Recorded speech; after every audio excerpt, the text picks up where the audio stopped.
गायत्री निवास में बने मंदिर में पंडित जी माँ दुर्गा के सामने खड़े उनकी आरती कर रहे थे। उनके ठीक पास ही हल्के गुलाबी रंग की सिल्क की साड़ी पहने गायत्री देवी ताली बजाकर आरती गा रही थी। उनकी उम्र यही कोई 60 साल के आसपास होगी। गले में महंगे मोतियों की माला और कान में मोतियों के फूल पहने हुए गायत्री देवी को देखकर ही लग रहा था कि वो किसी बड़े घराने से ताल्लुक रखती है। उनके घर के सारे नौकर भी उनके ही पीछे हाथ जोड़े खड़े आरती में मग्न थे, पर उनका ध्यान अपने घर के दरवाजे पर था। वो बार बार दरवाजे की ओर देखी जा रही थी, जैसे उन्हें किसी के आने का इंतजार हो। आरती खत्म होते ही पंडित जी ने उन्हें आरती देते हुए पूछा, गायत्री जी, आज मधु बिटिया अभी तक नहीं आई? गायत्री ने आरती लेते हुए जवाब दिया, हम भी यही सोच रहे हैं पंडित जी कि मधु अब तक आई क्यों नहीं। रोज तो सुबह 6 बजे ही आ जाती है, पर आज तो आरती भी खत्म हो गई पर अब तक नहीं आई। जरूर कोई बात है, वरना वो कभी लेट नहीं होती। इतना कहकर उन्होंने अपने पास खड़े एक नौकर रमेश की ओर देखा और बोली, रमेश जरा मधु को फोन करो और पूछो कि वो अब तक आई क्यों नहीं। जी मालकिन। रमेश तुरंत वहां से चला गया। गायत्री देवी उदास होकर ड्राइंग रूम में रखे बड़े से सोफे पर बैठ गई। तभी पास खड़ी उनकी मेड सीमा ने उनसे पूछा, दादी माँ आपके लिए नाश्ता बना दूं? गायत्री देवी ने बिना कोई जवाब दिए सोफे के पास टेबल पर रखे फोन का रिसीवर उठाया और एक नंबर डायल करने लगी। दूसरी ओर बेल बज रही थी पर कोई फोन नहीं उठा रहा था। उन्होंने फिर से कोशिश की पर इस बार भी किसी ने कॉल रिसीव नहीं की। उन्होंने परेशान होकर रिसीवर टेबल पर रख दिया।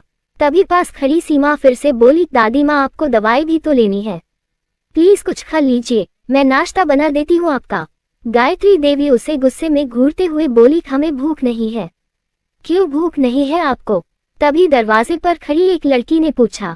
उसकी आवाज सुनते ही गायत्री देवी ने पलटकर देखा। दरवाजे पर एक 23-24 साल की लड़की पीले रंग की शॉर्ट कुर्ती और चूड़ीदार पहने खड़ी थी, जिसने हरे रंग का दुपट्टा अपने गले में डाला हुआ था। रंग साफ था उस लड़की का और उसकी काली काली कजरारी आंखों में लगा हल्का सा काजल उसकी आंखों की खूबसूरती बयां कर रहा था। एक लंबी सी चोटी जो उसने अपने दाएं कंधे पर डाली हुई थी, उसके गुलाबी होंठों पर हल्की सी पिंक कलर की लिपस्टिक लगी हुई थी। होंठों पर आ रही उस लड़की के बालों की एक लट उसकी खूबसूरती को और बढ़ा रही थी। उसने अपने बाएं कंधे पर एक बैग टांगा हुआ था और वो अपनी दोनों चप्पलों को हाथों में लिए खड़ी थी। उसे देखते ही गायत्री देवी का चेहरा फूल की तरह खिल गया। मधु बेटा आप आ गई, गायत्री उसे देखकर मुस्कुराते हुए बोली। मधु ने अपनी चप्पलें दरवाजे पर पटकी और तेजी से अंदर आई। अंदर आते ही वो गायत्री के पैर छूकर बोली, गुड मॉर्निंग दादी माँ। गुड मॉर्निंग बेटा, ये अपनी चप्पलें हाथ में लिए क्यों खड़ी थी आप, और आज आपको इतनी देर कैसे हो गई? गायत्री देवी ने सोफे से उठकर पूछा।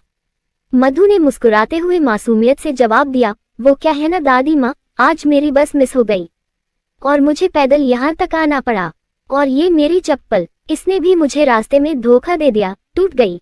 गायत्री देवी ने थोड़ा झुककर मधु की चप्पलों की ओर देखा और बोली, बेटा ये तो पूरी तरह टूट गई है, आपको इन्हें रास्ते में ही किसी डस्टबिन में फेंक देना चाहिए था, और आप पैदल क्यों आई है, ऑटो से भी तो आ सकती थी।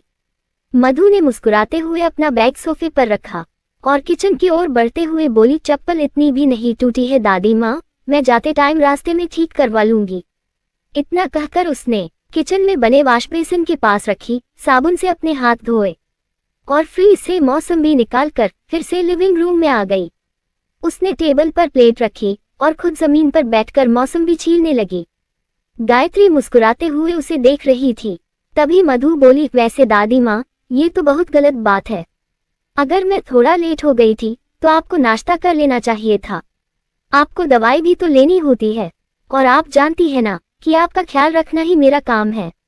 अगर आपका बीपी और शुगर 1% भी बढ़ी तो मेरी तो नौकरी ही चली जाएगी। तभी सीमा हाथों में चाय की ट्रे लिए वहां आई और मधु के सामने रखकर बोली, दीदी आपके लिए चाय। मधु ने तुरंत नजरें उठाकर उसकी ओर देखा तो पास बैठी गायत्री तुरंत बोली, बेटा ये अदरक और तुलसी वाली चाय है, इतनी दूर पैदल चलकर आई है आप, इसे पिएंगी तो आपकी थकान उतर जाएगी। पर मैं घर से चाय पीकर आई हूँ दादी माँ, इसलिए सीमा ये चाय तुम पी लो, मधु फट से बोली। तो गायत्री देवी मुस्कुरा दी और बोली, हमें पता है बेटा, कि आप अपने घर से चाय और नाश्ता करके आती है, पर फिर भी आपको ये चाय हमारे लिए पीनी होगी, समझी आप? जी दादी माँ, मैं समझ गई, इतना कहकर मधु हंस दी और सीमा भी। वैसे आपने हमें बताया नहीं कि आप पैदल क्यों आई है, ऑटो से क्यों नहीं आई? गायत्री ने न्यूज़पेपर उठाते हुए पूछा। दादी माँ, आपको पता नहीं है, ये ऑटो वाले ना लोगों को बहुत लूटते हैं। 4 कदम चलने के ही 100 रुपये ले लेते हैं, मधु मासूमियत से बोली। उसकी बातें सुनकर गायत्री फिर से मुस्कुरा दी। आगे कुछ मत कहिए बेटा, हम समझ गए कि आप इतनी दूर पैदल चलकर क्यों आई है। मधु भी मुस्कुरा दी। उसने जल्दी से अपनी चाय खत्म की। दादी माँ, बस 10 मिनट में आपका नाश्ता रेडी हो जाएगा, मैं बस अभी बनाकर लाती हूँ। इतना कहकर उसने अपने एक हाथ में चाय का कप और दूसरे हाथ में प्लेट उठाए और किचन में चली गई। गायत्री उसे जाते देखकर मुस्कुराते हुए बोली, पागल लड़की। तभी गायत्री के मोबाइल की रिंगटोन बज उठी। स्क्रीन पर रोहित लिखा देखकर वो बहुत खुश हुई। उन्होंने तुरंत कॉल रिसीव की। गुड मॉर्निंग दादी, कैसी है आप? तभी दूसरी ओर से रोहित ने पूछा। गायत्री ने मुस्कुराते हुए टेबल पर रखी रोहित की तस्वीर उठाई और उसे बहुत प्यार से देखते हुए बोली, आपकी आवाज सुन ली हमने, इसलिए अब हम बिल्कुल ठीक है। बस अब अगर आप आ जाए और हम आपको देख ले तो फिर हमें दवाइयों की भी जरूरत नहीं पड़ेगी। ये सुनकर गाड़ी ड्राइव कर रहा रोहित दूसरी ओर से बोला, मैं नहीं आऊंगा दादी, क्योंकि मेरे इंडिया आते ही आप पर मेरी शादी का फितूर सवार हो जाएगा। आप दुनिया भर की लड़कियों का मिला मेरे सामने लगा देगी और मेरा शादी करने का फिलहाल कोई इरादा नहीं है। गायत्री ने तस्वीर फिर से टेबल पर रख दी और बोली, इस बार हम आपसे आपकी शादी को लेकर कोई बात नहीं करेंगे बेटा। ये सुनते ही रोहित की आंखें बड़ी बड़ी हो गई और उसने तुरंत अपनी गाड़ी पर ब्रेक लगा दिया। कुछ पल सोचने के बाद उसने गायत्री से पूछा, आपकी तबीयत तो ठीक है ना दादी? कैसी बहकी बहकी बातें कर रही है आप? गायत्री को हंसी आ गई। तभी रोहित फिर से बोला, दादी माँ, आप सच में मेरी शादी की बात नहीं करेगी? नहीं करेंगे बेटा, प्रॉमिस, गायत्री ने मुस्कुराते हुए जवाब दिया। रोहित भी मुस्कुरा दिया और बोला, तो ठीक है दादी, मैं आ रहा हूँ। क्या? गायत्री खुशी से चीखते हुए उठ खड़ी हुई। उनकी आवाज सुनकर मधु और घर के बाकी नौकर भागते हुए वहां आ गए।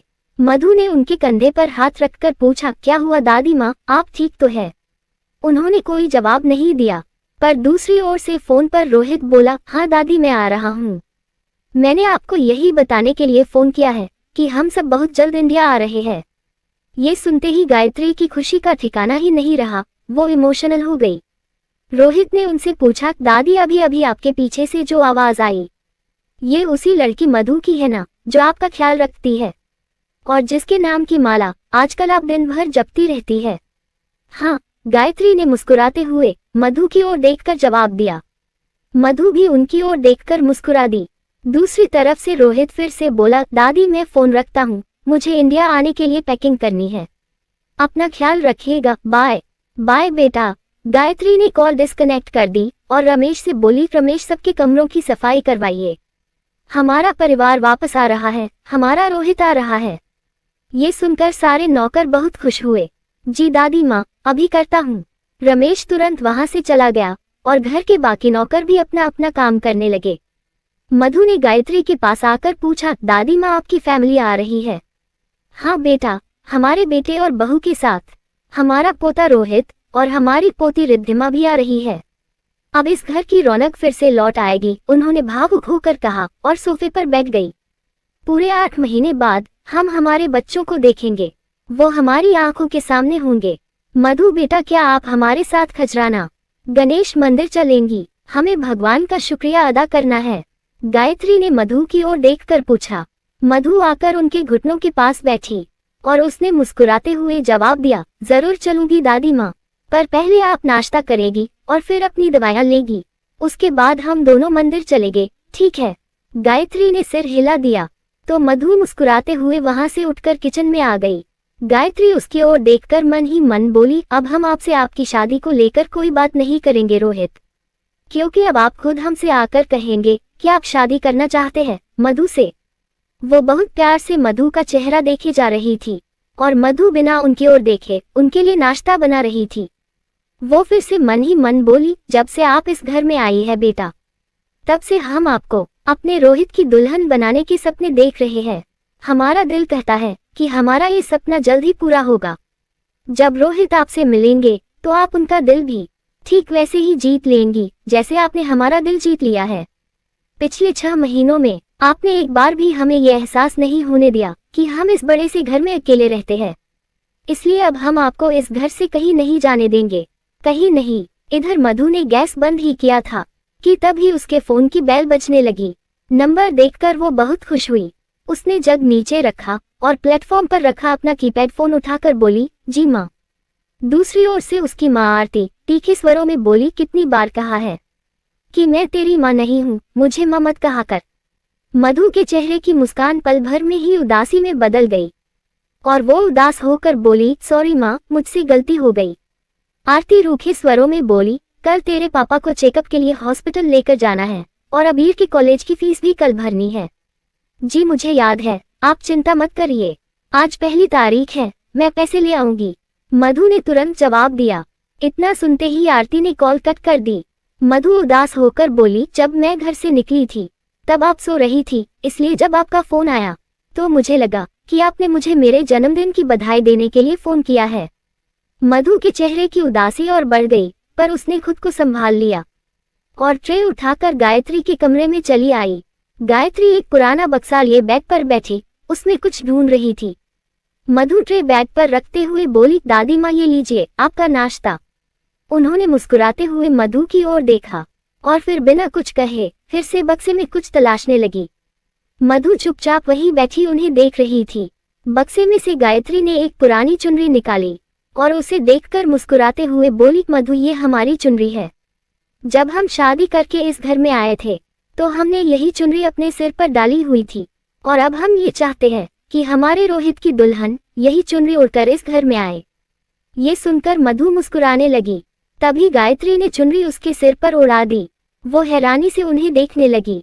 पर दादी माँ, ये आपने मुझे क्यों उड़ा दी? मधु ने पूछा तो गायत्री ने उसके सिर पर हाथ फेरकर जवाब दिया, बहुत प्यारी लग रही है आप। हम बस ये देख रहे थे कि जब हमारी बहू इसे उड़ेगी तो कैसी लगेगी। ये सुनकर मधु फिर से मुस्कुरा दी। उसने जूस का ग्लास उठाया और उन्हें देते हुए बोली, ये लीजिए दादी माँ। गायत्री ने उसके हाथ से जूस का ग्लास लिया और उसे बहुत प्यार से देखने लगी।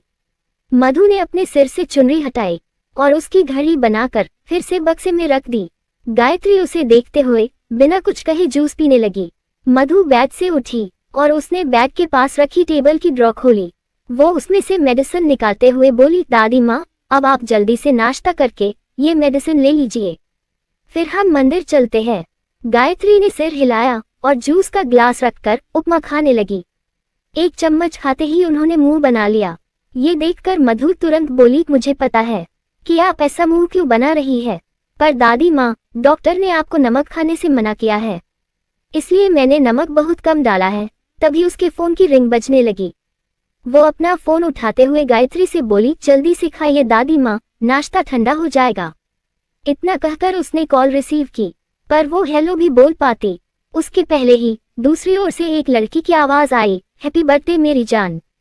मधु के चेहरे पर बड़ी सी मुस्कुराहट आ गई। मुझे पता था कि मेरी बेस्ट फ्रेंड मेरा बर्थडे कभी नहीं भूल सकती। Thank you Meera. ये सुनते ही गायत्री ने तुरंत उससे पूछा, मधु आज आपका जन्मदिन है बेटा। मधु ने मुस्कुराते हुए सिर हिलाकर हामी भरी। तभी फोन के दूसरी ओर से मधु की सहेली मीरा बोली, चल अब जल्दी से अपने काम से छुट्टी ले ले, मैं तुझे लेने आ रही हूँ।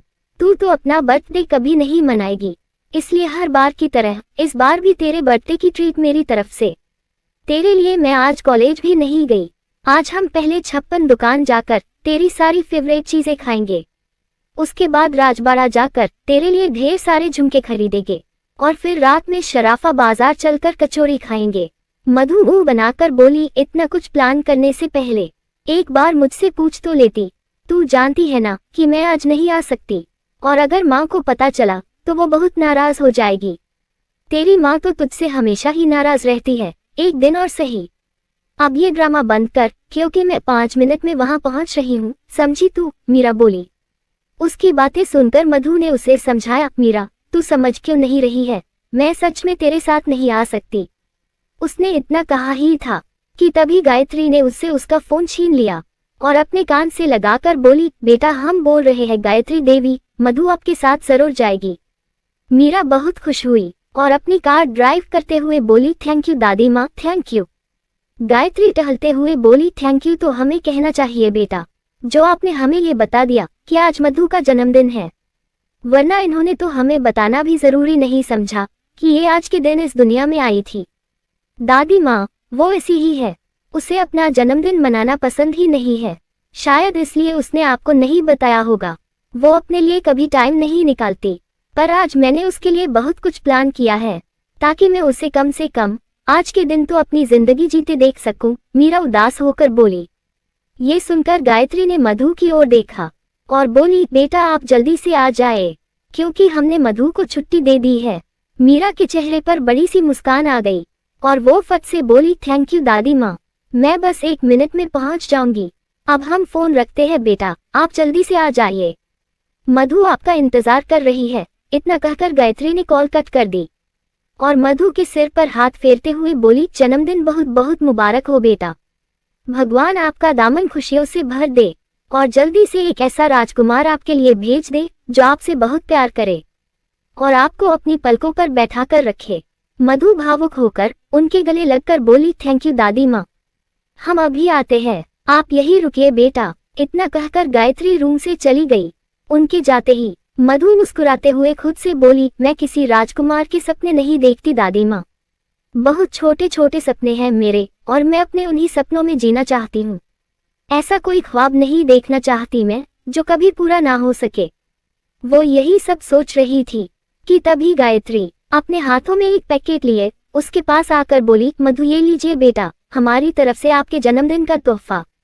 इसकी कोई जरूरत नहीं है दादी माँ, आपका आशीर्वाद ही बहुत है मेरे लिए। मधु बोली, जरूरत क्यों नहीं है बेटा, हम आपको अपनी पोती रिद्धिमा की तरह ही मानते हैं, तो क्या आप अपनी दादी माँ से एक छोटा सा गिफ्ट नहीं ले सकती? और ये ज्यादा कीमती तोहफा भी नहीं है, आपके लिए साड़ी है, प्लीज बेटा मना मत करिए, हमारी खुशी के लिए ले लीजिए। मधु कुछ देर के लिए सोच में पड़ गई। थैंक यू दादी माँ, इतना कहकर उसने मुस्कुराते हुए पैकेट ले लिया। फिर उसने वो पैकेट बैग पर रखा और टेबल से पानी का ग्लास और मेडिसिन उठाकर गायत्री को देते हुए बोली, ये लीजिए दादी माँ, आपकी मेडिसिन। गायत्री ने मुस्कुराते हुए अपनी मेडिसिन खा ली। दादी माँ, अगर मैं मीरा के साथ चली गई तो फिर आप खजराना मंदिर किसके साथ जाएंगी? मधु के इतना पूछते ही उन्होंने बेड पर बैठकर जवाब दिया, मंदिर तो हम आपके साथ ही जाएंगे बेटा, पर आज नहीं बल्कि परसों, क्योंकि परसों बुधवार है और बुधवार के दिन बप्पा के दर्शन करना शुभ होता है, इसलिए आप खुशी से अपनी सहेली के साथ जाइए और अपना बर्थडे सेलिब्रेट कीजिए। मधु के चेहरे पर मुस्कान आ गई। आप मुस्कुराती हुई बहुत प्यारी लगती है बेटा, गायत्री फिर से बोली। मधु के चेहरे की मुस्कुराहट और बढ़ गई। वो वहां से जाने के लिए जैसे ही पलटी, उसके दुपट्टे से टेबल पर रखा कांच का ग्लास जमीन पर गिरकर टूट गया। उसने तुरंत पलट कर देखा और मासूमियत से बोली, आई एम सॉरी दादी माँ। गायत्री मुस्कुरा दी। हम वही सोच रहे थे कि आज ये चमत्कार हुआ कैसे, कि आपसे अभी तक कुछ टूटा क्यों नहीं। मधु ने बच्चों की तरह मुंह बनाकर अपना सिर झुका लिया तो गायत्री फिर से बोली, चाहिए बेटा, हम आपकी सैलरी से ना इस ग्लास के पैसे काटेंगे और न ही आज की लीव के। मधु ने मुस्कुराते हुए आगे बढ़कर उन्हें गले लगा लिया तो उन्होंने उसे जाने का इशारा किया। मधु मुस्कुराते हुए वहां से चली गई तो गायत्री हंस दी। मधु अपना बैग कंधे पर टांगे और अपनी टूटी हुई चप्पलें हाथ में लिए भागते हुए गायत्री निवास के मेन गेट पर पहुंची तो उसकी नजर एक बड़ी सी गाड़ी के पास खड़ी मीरा पर पड़ी।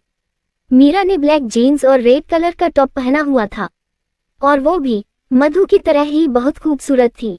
वो अपने हाथ की घड़ी को देखते हुए मधु के आने का ही इंतजार कर रही थी।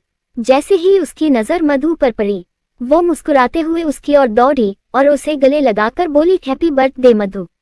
मधु ने अपनी टूटी हुई चप्पलें जमीन पर फेंक दी और मीरा के गले लग गई, पर मीरा ने उसे खुद से दूर करते हुए पूछा, ये चप्पल हाथ में लिए क्यों घूम रही है?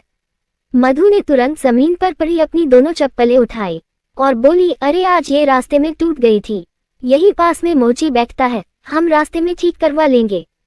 ये सुनकर मीरा ने उसके हाथ से चप्पलें ली और उन्हें देखने लगी। उसने गुस्से में मधु को घूरा और उसकी चप्पलें ले जाकर पास ही रखे डस्टबिन में फेंक दी। ये देखकर मधु का मुंह खुला का खुला रह गया। उसने गुस्से में पूछा, ये क्या किया तूने? मैं उन्हें ठीक करवा लेती ना।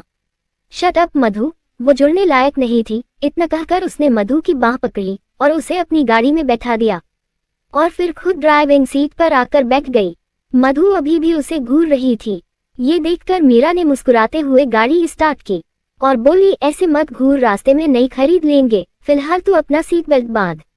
मधु अपना सीट बेल्ट बांधते हुए गुस्से में भड़की, हाँ वो तो खरीद लेंगे, पर उसके लिए पैसे भी तो खर्च करने पड़ेंगे। उसकी ये बात सुनकर मीरा को हंसी आ गई और वो उसकी ओर देखकर बोली, नहीं खर्च करने पड़ेंगे, क्योंकि नई सैंडल मैं तुझे खरीद कर दूंगी। कोई जरूरत नहीं है, पहले ही बहुत एहसान है तेरे मुझ पर और बहुत सारा कर्ज भी। पता नहीं तेरे 20,000 रुपए कब और कैसे चुका सकूंगी। मधु मुंह बनाकर बोली। मीरा को फिर से हंसी आ गई। उसने अपनी गाड़ी को दाएं मोड़ा और बोली, मधु हम दोनों बचपन के दोस्त हैं और दोस्ती में हिसाब किताब नहीं होता। ये तू ही कहती है, इसलिए प्लीज अपनी बकवास बंद कर। आज तेरा बर्थडे है, इसलिए नई सैंडल अपना बर्थडे गिफ्ट समझकर ले लेना, समझी? मधु कुछ कहने जा ही रही थी कि तभी उसकी नजर रास्ते पर पड़ी। उसने तुरंत पूछा, हम तो पहले 56 जाने वाले थे ना, पर ये रास्ता तो उज्जैन की ओर जाता है, यही ना? मीरा ने मधु की बात बीच में काटते हुए पूछा। मधु हैरानी से उसे देखने लगी। मीरा मुस्कुराते हुए बोली, तू भोलेनाथ को बहुत मानती है ना, इसलिए हम उज्जैन के महाकाल मंदिर जा रहे हैं बाबा महाकाल के दर्शन करने। तू पागल हो गई है क्या? मैं यूं बिना अपने घर वालों को बताए शहर से बाहर कैसे जा सकती हूँ?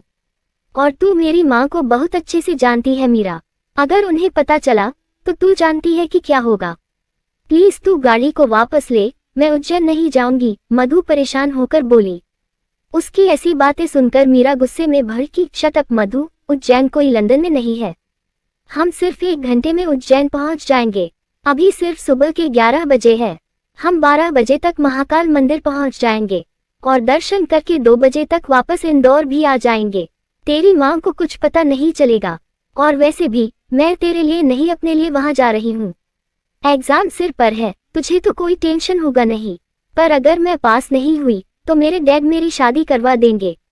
महाकालेश्वर मंदिर में सबकी विश पूरी होती है, इसलिए तू अपने लिए एक सपनों का राजकुमार मान लेना और मैं एग्जाम में अच्छे नंबर, दोनों का काम हो जाएगा। उसकी बातें सुनकर मधु मुस्कुरा दी। उसे मुस्कुराता देख मीरा भी मुस्कुराने लगी। मधु पीछे की सीट पर एक बॉक्स रखा है, उसे उठा। तभी मीरा बोली। मधु ने पलटकर पीछे देखा और सीट पर रखा बॉक्स उठाकर उसे खोलने लगी। बॉक्स में नई सैंडल थी। मधु मुस्कुराते हुए बोली, ओह, तो तूने इसलिए मेरी चप्पलें फेंकी थी? मीरा ने गाड़ी को बाएं मोड़ते हुए जवाब दिया, हाँ, तुझे तो नजर आया नहीं था कि तेरी चप्पलें अपनी आखिरी सांसें ले रही है और कभी भी तुझे धोखा दे सकती है, पर मुझे दिखाई दे चुका था, इसलिए कल ही तेरे लिए ये खरीदी थी। कैसी है? मधु ने बॉक्स को फिर से पीछे रखा और सैंडल पहनते हुए बोली, बहुत सुंदर है। मीरा मुस्कुरा दी। मधु, आज तेरा बर्थडे है, इसलिए प्लीज कम से कम आज तो भगवान से अपने लिए कुछ मांग लेना, वरना हमेशा सिर्फ दूसरों के बारे में सोचती है। मेरे लिए मांगने के लिए तू है ना, तो मुझे मांगने की क्या जरूरत है? मुझे अच्छे से पता है कि आज भी तू मेरे लिए ही वहां जा रही है। मधु उसकी ओर देखकर बहुत प्यार से बोली। मीरा मुस्कुरा दी, सही कहा तूने, आज मैं तेरे लिए भगवान से एक ऐसा जीवन साथी मांगने जा रही हूँ जो सिर्फ तेरे बारे में सोचे, तेरा ख्याल रखे और तेरी हर ख्वाहिश बिना तेरे कहे ही पूरी कर दे और तुझे बहुत बहुत बहुत प्यार करे। ये सुनकर मधु मुस्कुरा दी और बोली, मेरी किस्मत इतनी अच्छी नहीं है मीरा, अगर होती तो पैदा होते ही मेरे माथे पर ये नाजायज शब्द नहीं लिखा होता। पापा मेरी जान बचाने की सजा नहीं भुगत रहे होते और मुझे पालने वाली माँ यूं मुझे नफरत की नजरों से नहीं देख रही होती। मुझे ऐसे ही जीने की आदत हो गई है और मैं ऐसे ही बहुत खुश हूँ। कहते हैं कि प्यार इंसान की जिंदगी बदल देता है, पर इसी प्यार ने मेरे पैदा होने से पहले ही मुझसे मेरा सब कुछ छीन लिया। मुझे जन्म देने वाली औरत एक शादीशुदा इंसान से प्यार करके मुझे इस दुनिया में तो ले आई, पर खुद इस दुनिया से चली गई और उनकी इस गलती की सजा मैं भुगत रही हूँ। नफरत है मुझे प्यार शब्द से। मैं नहीं चाहती कि मुझे कभी भी किसी से प्यार हो, पर प्यार किया नहीं जाता मधु, वो तो बस हो जाता है। तुझे पता भी नहीं चलेगा, और एक दिन तुझे किसी से इतना प्यार हो जाएगा कि तू उसके इश्क में अपनी जान तक कुर्बान करने के लिए तैयार हो जाएगी। मीरा ने मधु की बात का जवाब दिया तो मधु खिड़की से बाहर देखते हुए बोली, ऐसा कभी नहीं होगा मीरा, क्योंकि दुनिया में ऐसा कोई इंसान नहीं है जिसके इश्क में मैं खुद को भूल जाऊं। है, जरूर है, और मेरा दिल कहता है कि वो आज ही तुझे मिलेगा, मीरा ने पूरे कॉन्फिडेंस से कहा। मधु ने मुस्कुराते हुए उसके गाल को छुआ और उसका चेहरा सामने करते हुए बोली, अपनी बकवास बंद कर और सामने देखकर गाड़ी चला, वरना मुझे मेरा राजकुमार मिले ना मिले, हम दोनों को भगवान के घर जाने का रास्ता जरूर मिल जाएगा। मीरा को हंसी आ गई और मधु को भी। दोनों 1 घंटे का सफर तय करके महाकाल मंदिर पहुंची। मैं गाड़ी पार्क करके आती हूँ, तब तक तू प्रसाद ले, मीरा बोली। मधु मुस्कुराते हुए गाड़ी से बाहर आई। मैं वहाँ सामने की दुकान पर ही हूँ, तू जल्दी आ, मधु के इतना कहते ही मीरा गाड़ी लेकर चली गई। मधु ने मंदिर की ओर देखा और अपनी आंखें बंद करके हाथ जोड़कर बोली, जय श्री महाकाल। उसने इतना कहा ही था कि तभी उसके कानों में किसी लड़के की आवाज पड़ी। वो लड़का बहुत ऊंची आवाज में बोला, जय श्री महाकाल। मधु ने अपनी आंखें खोली और पलट कर देखा, पर उसके पलटते ही सफेद रंग की धोती पहने एक लड़का उसके पास से निकल गया। उसने अपनी नजरें इधर उधर घुमाकर देखा और फिर सामने की दुकान की ओर बढ़ी। उसने अपनी सैंडल वही उतारी और वहां लगे नल पर अपने हाथ पैर धोए और फिर दुकान से प्रसाद की टोकरी लेकर पूछा, कितने हुए? 200 रुपये। दुकानदार के इतना कहते ही उसने अपने बैग से 200 रुपये निकालकर उसे दिए। तभी मीरा भी वहां आ गई। उसने भी अपनी सैंडल वही उतारी और दुकानदार से बोली, भैया हमारी सैंडल यही रखी है, प्लीज ध्यान रखिएगा। दुकानदार ने सिर हिला दिया तो दोनों मंदिर की ओर चल दी। हर हर महादेव और जय श्री महाकाल कहते हुए वो दोनों वीआईपी रास्ते से मुस्कुराते हुए मंदिर की ओर चली जा रही थी। तभी भीड़ में लोगों की आवाजों के बीच मधु को फिर से उसी लड़के की आवाज सुनाई दी जिसकी आवाज उसने बाहर सुनी थी। वो लड़का बिना रुके जय श्री महाकाल कहते हुए उनके पीछे ही आ रहा था। मधु ने फिर से पलटकर पीछे देखा, पर उसके पीछे चल रही कुछ औरतों की वजह से उसे वो लड़का दिखाई नहीं दिया। वो फिर से आगे देखने लगी और आगे बढ़ते हुए फिर से जय श्री महाकाल बोलने लगी। कुछ देर चलने के बाद दोनों ने ज्योतिर्लिंग के दर्शन किए। मधु अपनी आंखें बंद करके मन ही मन बोली, शिवजी मेरे पापा को जल्दी से ठीक कर दीजिए, उन्हें फिर से अपने पैरों पर खड़ा कर दीजिए, तब शायद माँ का गुस्सा थोड़ा कम हो जाए और वो मुझे भी अबीर की तरह प्यार करने लगे। पास खड़ी मीरा भी मन ही मन बोली, भोलेनाथ मधु बहुत प्यारी है और आपकी तो वो दिल से पूजा करती है, फिर क्यों आप उसकी जिंदगी नहीं बदलते? आपके होते हुए भी वो बचपन से इतना कुछ सह रही है, पर अब तो बस करिए, अब तो उसकी जिंदगी में कोई ऐसा भेज दीजिए जो उसे अपनी पलकों पर बैठा कर रखे, उसका ख्याल रखे, उसे बहुत प्यार करे। प्लीज भोलेनाथ भेज दीजिए ना उसके लिए किसी राजकुमार को। तभी वो लड़का मधु के पास से निकलकर गर्भगृह के दरवाजे के पास पहुंचा। उसने अपने दोनों हाथ जोड़े और गर्भगृह के अंदर आ गया। फिर वो भोलेनाथ की पिंडी के सामने बैठकर पंडित जी के बताए अनुसार पिंडी का रुद्राभिषेक करने लगा। मधु ने जैसे ही अपनी आंखें खोली, उसके सामने एक गोरा चिट्टा लड़का सिर्फ धोती पहने ज्योतिर्लिंग की पूजा कर रहा था। लड़के की उम्र यही कोई 26-27 साल होगी और उसके चेहरे पर हल्की हल्की सी दाढ़ी थी। मधु उसे देखते ही बोली, लगता है कोई बड़ा आदमी है, तभी तो गर्भगृह में बैठकर अपने हाथों से भोलेनाथ की पूजा कर रहा है, लगता तो कुछ ऐसा ही है। मीरा भी उस लड़के को देखते हुए बोली। तभी पूजा करवा रहे पंडित जी उस लड़के से बोले, भगवान को नारियल अर्पित कीजिए। उनके इतना कहते ही वो लड़का अपने पूजा के सामान में नारियल ढूंढने लगा जो शायद उसके पास नहीं था। ये देखकर मधु ने तुरंत अपनी टोकरी से नारियल उठाया और पंडित जी को देते हुए बोली, पंडित जी ये उन्हें दे दीजिए, शायद उनके सामान में नारियल नहीं है, इसके बिना उनकी पूजा अधूरी रह जाएगी। पंडित जी ने मुस्कुराते हुए नारियल लिया और उस लड़के को देते हुए बोले, ये लो बेटा। उस लड़के ने पंडित जी की ओर देखा तो पंडित जी तुरंत बोले, बिना नारियल चढ़ाए तुम्हारी पूजा अधूरी रहेगी, इसलिए ले लो। शिवजी को हमेशा पूरा नारियल चढ़ाया जाता है। उस लड़के ने कुछ पल सोचा, पर फिर उसने नारियल ले लिया और फिर से पूजा करने लगा। मधु ने भी अपनी टोकरी पंडित जी को दी और भगवान के आगे हाथ जोड़कर खड़ी हो गई। पंडित जी ने टोकरी का सामान भगवान को अर्पित किया और दोनों को चंदन का टीका लगाया और फिर प्रसाद टोकरी में रखकर मधु को वापस दे दी। मधु उस लड़के को देखते हुए आगे बढ़ गई, पर मीरा अभी भी उसी लड़के को पलट पलट कर देख रही थी। मधु ने जब उसे उस लड़के को देखते देखा तो मुस्कुराते हुए उसकी बाह पकड़कर बोली, आगे देखकर चल मीरा, गिर जाएगी। पीछे इतना खूबसूरत नजारा हो तो कोई आगे क्यों देखेगा यार, कितना हॉट है। उसकी बॉडी तो देख, उसके सिक्स पैक साफ नजर आ रहे हैं। मीरा ने उस लड़के को देखकर कहा तो मधु गुस्से में बोली, छी, मंदिर में खड़े होकर इस तरह की बातें कौन करता है। मुझे तो लगता है कि वो इस मंदिर का कोई नया पुजारी है। अगर इतना हॉट पुजारी हो तो मैं तो 24 घंटे मंदिर में ही खड़ी रहूं। मीरा आहे भरते हुए बोली। मधु को हंसी आ गई और उसने मीरा की कलाई पकड़ी और तेजी से आगे बढ़ते हुए बोली, मुझे लगता है तेरा यहाँ से जाने का कोई इरादा नहीं है, पर मैं अगर टाइम पर घर नहीं पहुंची तो हमेशा के लिए घर से बाहर कर दी जाऊंगी। मीरा ने कोई जवाब नहीं दिया और मुंह बनाते हुए उसके साथ चल दी। वहां से बाहर आकर वो दोनों वहां बने बाकी मंदिरों में एक एक करके माथा टेकने लगी। तभी मीरा मधु को छेड़ते हुए बोली, वैसे मधु, उस लड़के के साथ तेरी जोड़ी एकदम परफेक्ट रहेगी। ये सुनते ही मधु के कदम मंदिर की सीढ़ियों पर ही रुक गए। वो गुस्से में बोली, तुझे ना कभी कभी पागलपन के दौरे पड़ते हैं, कुछ भी बोलती है। मधु गुस्से में वहां से जाने लगी, पर तभी मीरा ने उसकी बाह पकड़ ली और बोली, अरे नाराज क्यों हो रही है? मैं तो बस इसलिए कह रही हूँ क्योंकि तू भोलेनाथ की पुजारन है और वो पुजारी, क्या जोड़ी रहेगी तुम दोनों की। मधु ने मुस्कुराते हुए उसकी ओर देखा और बोली, मुझे कोई पुजारी नहीं चाहिए। मुझे वो लड़का तब ज्यादा अच्छा लगता जब उसने ब्लू जीन्स और व्हाइट शर्ट पहनी होती, उसकी पर्सनैलिटी को भी सूट करती। ये सुनकर मीरा आंखें खोले उसे घूरने लगी। मुझे घूरना बंद कर और जल्दी से सारे भगवानों के दर्शन कर ताकि हम जल्दी घर पहुंच सके। इतना कहकर मधु आगे चल दी।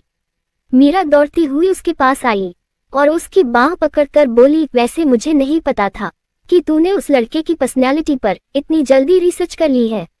लगता है तेरा दिल आ गया है उस पर, तभी तूने उसे इतने ध्यान से देखा। कहीं तुझे उससे पहली नजर में प्यार तो नहीं हो गया? शट अप मीरा, आज तू मेरे हाथ से बहुत मार खाएगी, मधु गुस्से में बोली। उसके इतना कहते ही मीरा हंसते हुए वहां से भाग खड़ी हुई। मधु भी उसके पीछे दौड़ने लगी। दोनों मंदिर परिसर में पकड़म पकड़ाई खेल रही थी। तभी मंदिर परिसर में लगे एक तख्त में मधु का दुपट्टा फंस गया। वो अपना दुपट्टा निकालने की कोशिश करने लगी। जब दुपट्टा नहीं निकला तो उसने अपना दुपट्टा जोर से खींचा, जिसकी वजह से उसका बैलेंस बिगड़ गया और दुपट्टा आकर उसके सिर पर गिर गया। वो खुद भी गिरने लगी, पर इससे पहले कि वो गिरती, उसी लड़के ने आकर उसे अपनी बाहों में पकड़ लिया जो मंदिर में पूजा कर रहा था। मधु का चेहरा ढंका हुआ होने की वजह से उस लड़के को उसका चेहरा ठीक से नजर नहीं आया, पर मधु की बड़ी बड़ी आंखें उसे साफ नजर आ रही थी। लेकिन मधु उस लड़के को साफ साफ देख पा रही थी। मीरा ने जब उन दोनों को ऐसे देखा तो उसकी आंखें खुली की खुली रह गई, क्योंकि मंदिर में पूजा करने वाला लड़का उसके सामने ब्लू जींस और व्हाइट कलर की शर्ट में मधु को बाहों में लिए खड़ा था। उसने जल्दी से अपने फोन से उनकी पिक्चर क्लिक कर ली। तभी उस लड़के ने गुस्से में मधु को खुद से दूर धकेल दिया और उसे घूरते हुए वहां से चला गया। उसके जाते ही मीरा भागती हुई मधु के पास आकर बोली, मधु आज कुछ और मांग लेती मेरी जान तो तुझे वो भी मिल जाता। मतलब? मधु ने अपने सिर से दुपट्टा हटाकर पूछा। तो मीरा ने मुस्कुराते हुए उसके कंधे पर हाथ रखा और बोली, मतलब ये माय डियर फ्रेंड कि शायद आपने ध्यान नहीं दिया, उस लड़के ने ब्लू जीन्स और व्हाइट शर्ट पहनी थी। ये सुनकर मधु भी हैरान हो गई और उस रास्ते पर देखने लगी जिस पर वो लड़का गया था। चला गया? मीरा उसका परेशान चेहरा देखकर बोली, तो हम भी चलते हैं। इतना कहकर मधु ने मीरा का हाथ पकड़ा और वहां से बाहर उसी दुकान पर आ गई जहां से उन्होंने प्रसाद लिया था। मीरा ने टोकरी से प्रसाद उठाकर अपने बैग में डाला और दुकानदार को टोकरी वापस दे दी। वो अपनी सैंडल पहनते हुए मधु से बोली, तू यहीं रुक, मैं अभी गाड़ी लेकर आती हूँ। मधु ने मुस्कुराते हुए सिर हिला दिया तो मीरा अपनी गाड़ी लेने चली गई। उसके जाते ही मधु मुस्कुराते हुए यहाँ वहां देखने लगी। तभी उसकी नजर उसी लड़के पर पड़ी जिससे वो कुछ देर पहले टकराई थी। वो उससे कुछ कदम की दूरी पर ही खड़ा था। वो लड़का गुस्से में बार बार अपनी घड़ी की ओर देखे जा रहा था, जैसे उसे कहीं पहुंचने की बहुत जल्दी हो। मधु उसे देखकर हुए मन ही मन बोली, अजीब बंदा है, पहले मुझे गिरने से बचाया और फिर गुस्से में मुझे घूरता हुआ चला गया, थैंक्स तक बोलने का मौका नहीं दिया। मंदिर में भी नारियल ना मिलने पर उसका चेहरा गुस्से में तमतमा रहा था और अभी भी गुस्से में ही है। पता नहीं कभी मुस्कुराता भी है या नहीं, या फिर इसका चेहरा ही ऐसा है। तभी उसने देखा कि उस लड़के के सामने एक ब्लैक कलर की बड़ी सी गाड़ी आकर खड़ी हो गई। वहां से गुजर रही हर लड़की की नजर आकर उस लड़के पर ही रुक रही थी। उस लड़के ने बड़ी अकड़ के साथ अपनी आंखों पर ग्लासेस लगाए और चुटकी बजाकर ड्राइवर को बाहर आने का इशारा किया। व्हाइट कलर की यूनिफॉर्म पहने वो ड्राइवर गाड़ी से बाहर आया। उसके बाहर आते ही उस लड़के ने बहुत टशन के साथ अपनी गाड़ी का दरवाजा खोला और गाड़ी की ड्राइविंग सीट पर बैठकर सीट बेल्ट बांधने लगा। उसने ड्राइवर को पीछे बैठने का इशारा किया। ड्राइवर तुरंत पीछे की सीट पर बैठ गया। ड्राइवर के बैठते ही उस लड़के ने गाड़ी स्टार्ट की और वहां से चला गया। मधु उसे जाते देख ही रही थी कि तभी मीरा अपनी गाड़ी लेकर उसके सामने आकर खड़ी हो गई। मधु ने दूसरी तरफ का दरवाजा खोला और जल्दी से गाड़ी में बैठ गई तो मीरा ने गाड़ी स्टार्ट करते हुए पूछा, उस लड़के को ढूंढ रही थी। शट अप मीरा, मधु सीट बेल्ट बांधते हुए बोली। मीरा मुस्कुराने लगी तो मधु फिर से बोली, उस लड़के का चेहरा देखा था तूने? ऐसा लग रहा था जैसे पैदाइशी खड़ूस हो। ये सुनकर मीरा मुस्कुरा दी। और हाँ, तू मुझे तंग कर रही थी इसलिए मैंने बस यूं ही कह दिया था कि उसे ब्लू जीन्स और व्हाइट शर्ट पहननी चाहिए थी, पर मुझे नहीं पता था कि उस पल माँ सरस्वती मेरी जुबान पर आकर बैठ जाएगी। मधु के इतना कहते ही मीरा को हंसी आ गई। उसे हंसते देख मधु भी हंसने लगी। इधर गायत्री निवास में घर के नौकर सबके कमरे साफ कर रहे थे और गायत्री रोहित के कमरे में खड़ी मुस्कुराते हुए उसकी तस्वीर देख रही थी। वो तस्वीर देखते हुए बोली, रोहित जल्दी आ जाइए बेटा, अब हमसे और इंतजार नहीं होगा। तो आपको इंतजार करने के लिए कौन कह रहा है दादी? तभी रोहित पीछे से उन्हें अपनी बाहों में भरकर बोला। उसकी आवाज सुनते ही गायत्री ने तुरंत उसकी ओर पलटकर देखा। रोहित को अपनी आंखों के सामने देखकर उनकी खुशी का ठिकाना ही नहीं रहा। उन्होंने रोहित की दोनों बाहें पकड़कर उसे ऊपर से नीचे तक देखा और रोते हुए उसे गले लगाकर बोली, रोहित हमारा बच्चा। रोहित ने मुस्कुराते हुए अपनी दादी के आंसू पोंछे और बोला, अब तो मैं आ गया हूं ना दादी, तो अब ये रोना बंद करिए। और वैसे भी मेरी दादी रोती हुई जरा भी अच्छी नहीं लगती है।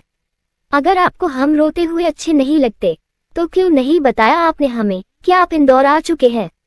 गायत्री ने पूछा। रोहित ने मुस्कुराते हुए अपनी दादी को पकड़ा और बाहर लिविंग रूम में लेकर आया। हम सब आपको सरप्राइज देना चाहते थे दादी, इसलिए आपको कुछ नहीं बताया। वहां देखिए। रोहित ने अपनी उंगली से इशारा किया तो गायत्री की नजर अपने बेटे और बहू पर पड़ी। उन्हें देखकर उनके चेहरे की खुशी और बढ़ गई।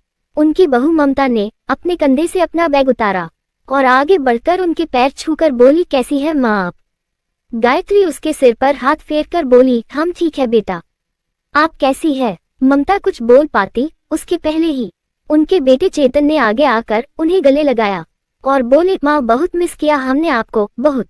गायत्री भी मुस्कुराते हुए बोली, याद तो हमने भी आप सबको बहुत किया।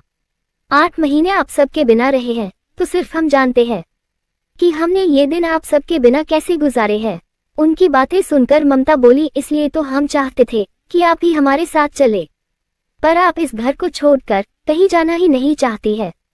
चेतन ने उन्हें पकड़कर सोफे पर बैठाया और बोले, माँ आप तो जानती है ना कि मेरा बिजनेस लंदन में भी फैला हुआ है, इसलिए मुझे ज्यादातर वहां रहना पड़ता है, पर जब भी मैं यहाँ आता हूँ तो आपसे बस एक ही रिक्वेस्ट करता हूँ कि प्लीज आप ही हमारे साथ लंदन चलिए। पर आप ये घर और ये शहर छोड़ना ही नहीं चाहती।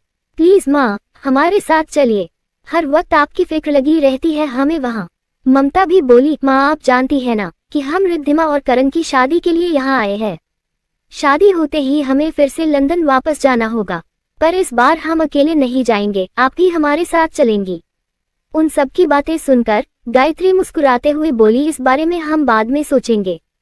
इतना लंबा सफर करके आए हैं आप सब, थक गए होंगे, कुछ खा लीजिए फिर आराम से बैठकर बात करते हैं।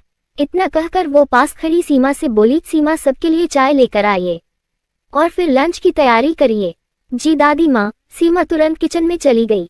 रोहित ने पूरे घर में अपनी नजरें दौड़ाई और फिर काउच पर बैठते हुए बोला, दादी माँ पिछले 6 महीने में मैंने जब जब आपको फोन किया है, मुझे सिर्फ एक ही नाम सुनाई दिया है, मधु। आप तो कह रही थी कि वो सुबह 7 बजे से रात के 10 बजे तक आपके साथ होती है, पर मुझे तो कहीं नजर नहीं आ रही। गायत्री ने मुस्कुराते हुए जवाब दिया, बेटा आज उनका जन्मदिन है, इसलिए हमने ही उन्हें आज छुट्टी दी है। ओह, मतलब जिस लड़की की तारीफ मेरी दादी माँ हमेशा करती रहती है, उससे मिलने के लिए मुझे एक दिन का इंतजार और करना होगा, रोहित मुंह बनाकर बोला। गायत्री मुस्कुरा दी तो रोहित काउच से उठकर ऊपर अपने कमरे में जाते हुए चीखा, सीमा प्लीज मेरी चाय मेरे रूम में ले आना। रिद्धिमा कहाँ है? तभी गायत्री ने चेतन से पूछा तो ममता ने मुस्कुराते हुए जवाब दिया, माँ वो अपनी शादी की शॉपिंग के लिए दिल्ली में रुक गई है, जल्दी ही वापस आ जाएंगी। वैसे भी शादी में बहुत कम वक्त रह गया है और सगाई तो 1 हफ्ते बाद ही है।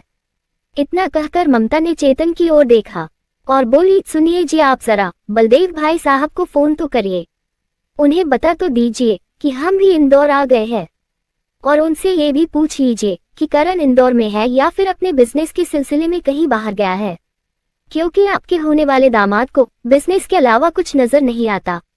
पता चले कि सगाई के दिन भी वो लापता ही रहे। ये सुनकर चेतन और गायत्री को हंसी आ गई। चेतन हंसते हुए बोले, खुराना कंस्ट्रक्शन का एमडी है मेरा होने वाला दामाद, और तुम अच्छे से जानती हो कि सिर्फ इंदौर ही नहीं बल्कि इंडिया से बाहर भी उसका बिजनेस फैला हुआ है, इसलिए उसके पास वक्त की बहुत कमी होती है। तभी सीमा ने चाय की ट्रे लाकर टेबल पर रखी और सबको चाय देने लगी।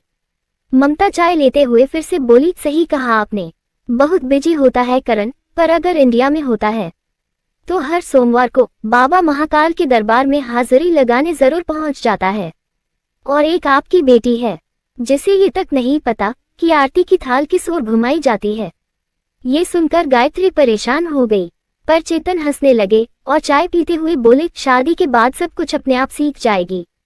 गायत्री फिर से सोच में पड़ गई और ममता भी चाय पीने लगी। इधर मीरा गाड़ी ड्राइव कर रही थी और मधु परेशान सी बस यही सोच रही थी कि आज वो लीव लेकर मीरा के साथ उज्जैन चली तो गई, पर अगर वो अपनी सैलरी लेकर घर नहीं पहुंची तो उसकी माँ बहुत नाराज होगी। उसे अपने पापा की भी चिंता हो रही थी और अपने भाई की फीस की भी। वो मन ही मन खुद से बोली, मधु तू अपने जन्मदिन के चक्कर में दादी माँ से तनख्वाह लेना ही भूल गई, फिर से जाएगी तो पता नहीं दादी माँ क्या सोचेंगी तेरे बारे में। क्या सोच रही है? तभी मीरा ने पूछा। मधु ने उसकी ओर देखकर जवाब दिया, आज दादी माँ ने बताया था कि उनकी फैमिली बहुत जल्द वापस आ रही है। मैं बस यही सोच रही थी कि उनकी फैमिली के आने के बाद अगर उन्होंने मुझे टाटा बाय बाय कर दिया तो। ये सुनकर मीरा भी सोच में पड़ गई और बोली, मुझे नहीं लगता मधु कि दादी माँ तुझे कभी नौकरी से निकालेंगी, क्योंकि उन्हें बहुत लगाव हो गया है तुझसे। वो तुझे अपनी फैमिली की तरह ही समझने लगी है, इसलिए तू टेंशन मत ले। और अगर उन्होंने तुझे नौकरी से निकाल भी दिया तो हम तेरे लिए दूसरी नौकरी ढूंढ लेंगे। ये सुनकर मधु मुस्कुराते हुए सामने देखने लगी। सामने देखते ही वो चौंक गई और गुस्से में मीरा से बोली, मीरा चुपचाप गाड़ी मेरे घर की तरफ ले, हम राजबाड़े नहीं जाएंगे।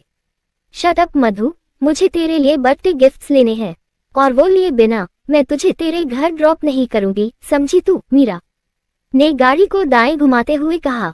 मधु को उस पर बहुत गुस्सा आ रहा था, पर वो चाहकर भी उससे कुछ बोल नहीं पाए और मुंह बनाकर बैठ गई। कुछ देर में दोनों राजबाड़े पहुंच गए। मीरा ने ठीक राजबाड़ा चौक पर अपनी गाड़ी रोकी और बोली, तू यही रुक, मैं गाड़ी रखकर आती हूँ। मधु ने सिर हिला दिया और गाड़ी से बाहर आ गई। मीरा गाड़ी लेकर वहां से चली गई। राजबाड़े पर आना मधु को भी बहुत पसंद था, इसलिए अपने चारों ओर इतनी सारी चहल पहल देखकर उसके चेहरे पर बड़ी सी मुस्कान आ गई। उसने पलटकर राजबाड़े पर बने महल की ओर देखा, जिसकी वजह से ही उस जगह का नाम राजबाड़ा पड़ा था। महल में मरम्मत का काम चल रहा था और उसे आम जनता के लिए बंद कर दिया गया था।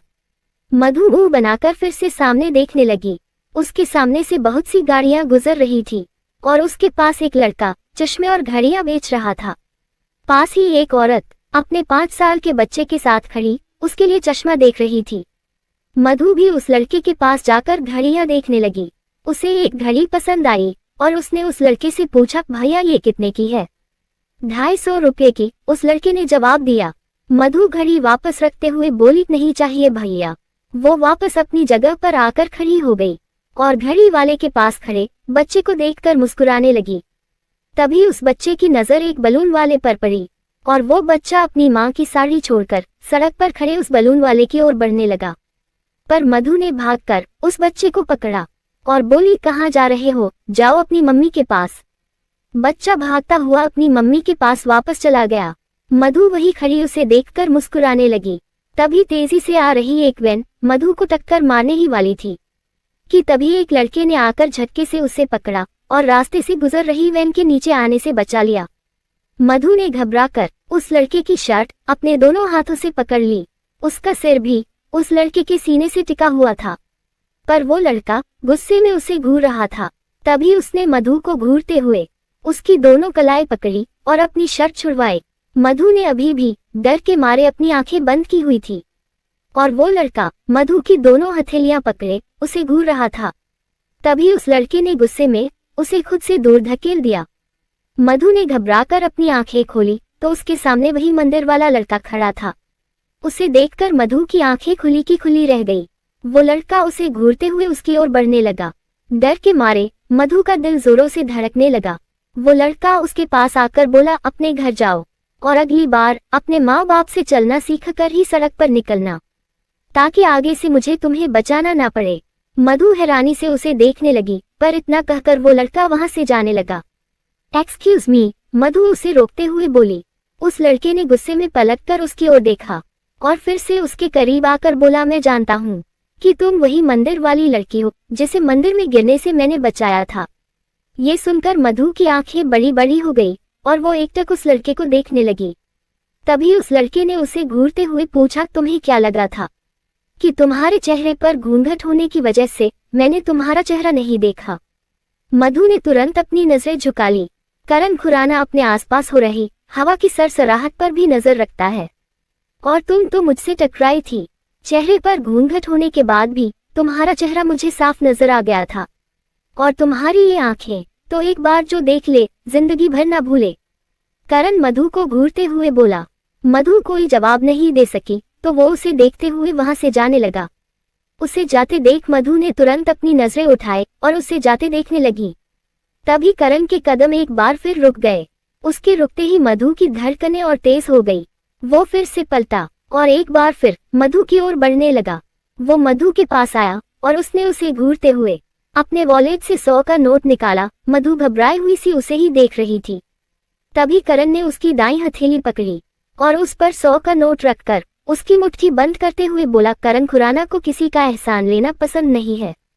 महाकाल मंदिर में तुमने मुझे अपनी पूजा का नारियल दिया था, ये उसी एहसान की कीमत है।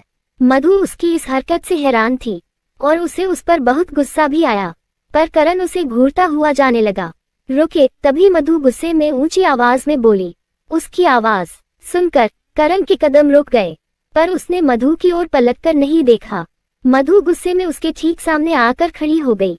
उसने उसे घूरते हुए उसकी हथेली पकड़ी और फिर उसके हाथ में उसका ही नोट रखकर उसकी मुट्ठी बंद करते हुए बोली, ये नोट और ये गुरूर दोनों अपने पास संभाल कर रखिए मिस्टर करण खुराना, क्योंकि उस वक्त मंदिर में मैंने आपको पूजा का नारियल ये सोचकर नहीं दिया था कि मैं आप पर कोई एहसान कर रही हूँ, बल्कि इसलिए दिया था ताकि आपकी पूजा अधूरी ना रह जाए। फिर भी अगर आपको मेरी मदद एहसान लगी तो आप वो एहसान मंदिर में ही उतार चुके थे, मुझे गिरने से बचाकर। उसकी बातें सुनकर करण ने अपनी बंद मुट्ठी देखी और फिर से उसे घूरने लगा, पर मधु इतना कहकर वहां से गुस्से में जाने लगी। करण गुस्से में तमतमाया हुआ उसे जाते देख रहा था। वो कुछ कदम ही चली थी कि तभी अचानक उसके कदम रुक गए और वो पलटकर करण से बोली, वैसे मेरी जिंदगी इतनी कीमती नहीं थी जिसे बचाने के लिए आपने अपनी कीमती जिंदगी खतरे में डाल दी। फिर भी मेरी जान बचाने के लिए आपका बहुत बहुत शुक्रिया। आपका यह एहसान मैं जिंदगी भर नहीं भूलूंगी। आपने मंदिर में भी मुझे गिरने से बचाया था, उसके लिए भी थैंक यू। इतना कहकर वो फिर से मीरा का वेट करने लगी। करण उसे गुस्से में घूरता हुआ कुछ दूर खड़ी अपनी गाड़ी के पास पहुंचा। उसने अपनी आंखों पर ग्लासेस लगाए और फिर से पलटकर मधु को देखने लगा। मधु भी गुस्से में उसे ही घूर रही थी। करण ने गाड़ी का डोर खोला और गाड़ी में बैठकर अपनी गाड़ी स्टार्ट की और मधु के बहुत नजदीक से अपनी गाड़ी लेकर निकल गया। उसके जाते ही मधु ने गहरी सांस ली और खुद से बोली, बाप रे, एक पल के लिए मुझे ऐसा लगा जैसे कोई तूफान मेरे बहुत नजदीक से गुजरा हो। इतना गुस्सा और उससे भी ज्यादा पैसों का इतना गुरूर। 100 बार तौबा ऐसे लोगों से। उसने ऊपर आसमान की ओर देखा और फिर से बोली, भोलेनाथ मुझे इस तूफान से बचाने के लिए थैंक यू, पर उस लड़की पर जरूर दया करना जो इनके साथ अपनी सारी जिंदगी बिताएगी। किस पर दया करना? तभी मीरा ने आकर पूछा। मधु ने उसकी बात का कोई जवाब नहीं दिया और गुस्से में बोली, कहाँ चली गई थी? मैं कितनी देर से तेरा इंतजार कर रही हूँ। मीरा ने मुस्कुराते हुए उसकी बांह पकड़ी और राजबाड़े के पास की सड़क से चोर बाजार की ओर चलते हुए बोली, जब मैं गाड़ी पार्क करने गई थी तो वहीं पास एक शोरूम पर मुझे एक बहुत खूबसूरत सी ड्रेस दिखाई दी। उसे खरीदकर गाड़ी में रखकर आई हूँ। ओह, तो इसलिए देर हो गई। मीरा ने हाँ में अपना सिर हिला दिया। तभी चलते चलते उसकी नजर मधु के कानों पर गई और उसने हैरानी से पूछा, मधु तेरा एक झुमका कहाँ है? मधु ने तुरंत अपने दोनों कानों पर हाथ रखा। उसके बाएं कान में झुमका नहीं था। उसे कुछ देर पहले हुआ हादसा याद आया जब करण ने उसे बचाया था। तभी मीरा बोली, लगता है कहीं गिर गया। तुझे पता भी है कि अभी यहाँ मेरे साथ क्या हुआ? मधु चोर बाजार के अंदर आकर बोली। मीरा ने मुस्कुराते हुए पूछा, क्या हुआ है मधु? मधु उसे सब बताने ही जा रही थी कि तभी अचानक उसकी नजर चोर बाजार में लगी ढेर सारी दुकानों पर पड़ी और उसके चेहरे पर मुस्कान आ गई। उसे मुस्कुराता देख मीरा बहुत खुश हुई। चल चलकर सस्ते सुंदर शॉपिंग करते हैं, जैसी तुझे पसंद है। मधु हंस दी और दोनों चोर बाजार की सकड़ी सी गली के अंदर घुसी, जहां गली में दोनों ओर कुछ लोग सामान लेकर जमीन पर ही बैठे हुए थे तो कुछ लोगों ने दुकानें लगाई हुई थी। भीड़ इतनी ज्यादा थी कि अगर पीछे से एक धक्का लगे तो इंसान गली के दूसरे छोर पर सीधे बर्तन बाजार पहुंच जाए, पर वहां इतनी कम जगह में भी जरूरत का हर सामान मिल रहा था। कपड़े, जूते, चप्पल, कॉस्मेटिक का सामान, झुमके, चूड़ियां और भी न जाने क्या क्या। मधु और मीरा हर दुकान पर रुककर कुछ न कुछ देख रही थी, पर मधु के पास ज्यादा पैसे नहीं थे, इसलिए वो अपनी पसंद की चीजें देख तो रही थी, पर उससे ये कहकर वापस नीचे रख देती कि आगे देखते हैं। पर मीरा उसकी बचपन की दोस्त थी और उसे बहुत अच्छे से पता था कि मधु को क्या पसंद है, इसलिए वो उसकी पसंद की चीजें ले जा रही थी। उस छोटे से बाजार में 2 घंटे कैसे बीत गए मधु को पता ही नहीं चला। दोनों ढेर सारा सामान हाथों में लिए चोर बाजार से बाहर आई। बाहर आते ही मधु बोली, मीरा अब अगर हम यहाँ आ ही गए हैं तो चलकर यहाँ की कचौड़ी भी खा लेते हैं, वरना रात भर मेरा पेट दर्द करेगा। मीरा मुंह बनाकर बोली, पर अगर हमें देर हो गई तो तेरी माँ तुझे बहुत डांटेगी। मधु मासूमियत से मुस्कुराई और बोली, यहाँ की कचौड़ी खाकर ही अपना पेट भर लूंगी तो माँ की डांट का असर थोड़ा कम होगा। ये सुनकर मीरा को बहुत जोर की हंसी आ गई और मधु को भी। चल, मीरा ने उसकी हथेली थामी और दोनों इमामबाड़े के सामने से निकलकर कचौड़ी की दुकान की ओर जाने लगी। मीरा भीड़ के बीच से आगे बढ़ते हुए बोली, यहाँ आकर हम बिना कचौड़ी खाए कभी गए हैं, जो आज जाएंगे कचौड़ी भी खाएंगे और तेरे फेवरेट पानी बताशी भी और तेरे फेवरेट फ्लेवर वाली आइसक्रीम भी। दोनों हंसने लगी। लेखिका कविता वर्मा। अगर आपको मेरी लिखी कहानियाँ पसंद आ रही है और आप इस कहानी को आगे भी पढ़ना और सुनना चाहते हैं तो मेरे चैनल को लाइक करें, शेयर करें और आज ही सब्सक्राइब भी करें। Thank you for watching this video.